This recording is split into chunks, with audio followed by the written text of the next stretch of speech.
Okay, in my last video talking about maps and map functions, I was looking at the talk map, this one here. So what I'm going to do is I'm just going to move to the next one in the sequence as this file runs. Um, by sheer luck, the people who wrote this particular file have left the maps in what seems like a sensible order to talk about them, so I don't need to jump about inside the file, which at the moment is quite handy. This one is what most people call the smoke map, and I prefer to call it limitation of injection quantity. There's very often two of these maps. One is injection quantity limited by MAF, or the amount of air available, and the other one is injection quantity limited by MAP, or the manifold absolute pressure. As you can see, or maybe you can't see, it depends on how well you're beginning to learn these, but very often there's another one there, and that would be the MAP, MAP, the one for manifold absolute pressure. It might be there, it might be here. There is a chance that this is the waste space that could have been that map. You can't know, because obviously unless you know exactly what that map is or what it was intended to be, you can't know for sure. Right, so okay, so this is our limiting map. Now we've already had 70 milligrams injected. That was our request by the driver's wish.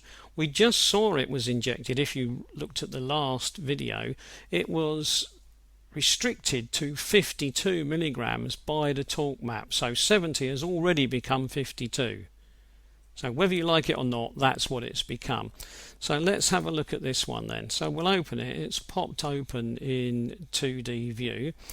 Now again, it depends how comfortable you feel when you look at these maps. It's very difficult to explain anything in 2D view, obviously.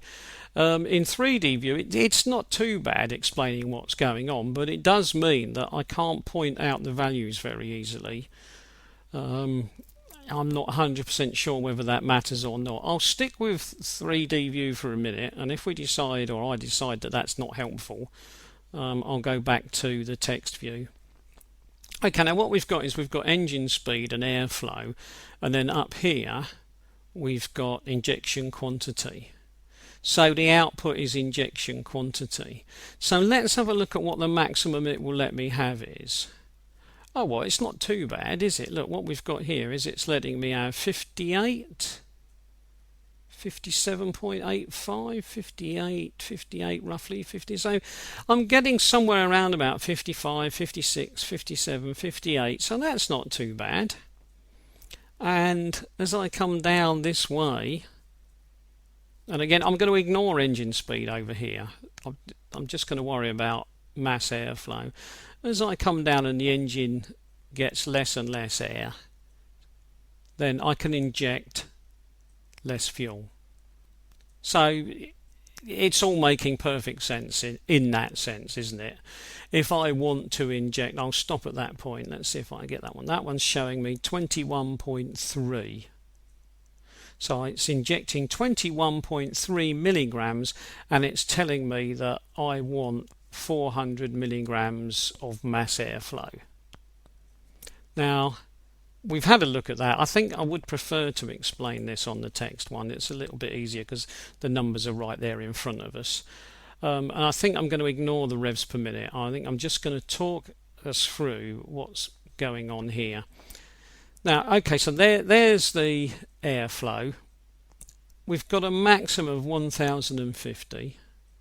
The EGR valve gave us a maximum of 850. But that doesn't matter. Don't worry about the fact that these don't match completely, because that makes no difference whatsoever to the way the whole thing works. As long as the designers have taken it all into account while they've been designing the maps, that doesn't actually make any difference. Right, now let's go and pick somewhere where we think the numbers might be meaningful to us. Now, we've seen 52 milligrams, somewhere over here, being injected, and we've seen 70. Well, we're not going to get 70 here, are we? We've got 58. So somewhere in this area would be a good place to look. What I'll do is I'll pick the 58. Now I'm going to highlight this, hopefully just to make it look easier to see. If it isn't easier to see, obviously then it's not helpful. Okay, now let's have a look at what's going on then. What's this telling me? I've got 18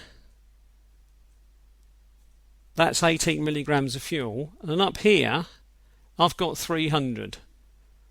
Hopefully that's 300 milligrams of air. So basically what this map is telling me is that I'm going to need 300 milligrams of air to burn my 18 milligrams of fuel. Now, it doesn't actually matter if that's exactly right or not exactly right, because the designers have made that calculation for me. And so what they're saying is that if the engine, so if 300 milligrams is available, then the ECU should restrict the amount of fuel injected to 18. So it's actually saying to itself, I've got this much air flowing through, so this is the amount of fuel I can burn. And it varies slightly with revs, because look, here it's still about 18 and there it's still about 18, but right down here I'm allowed a little bit more. Right up here I'm allowed a little bit less.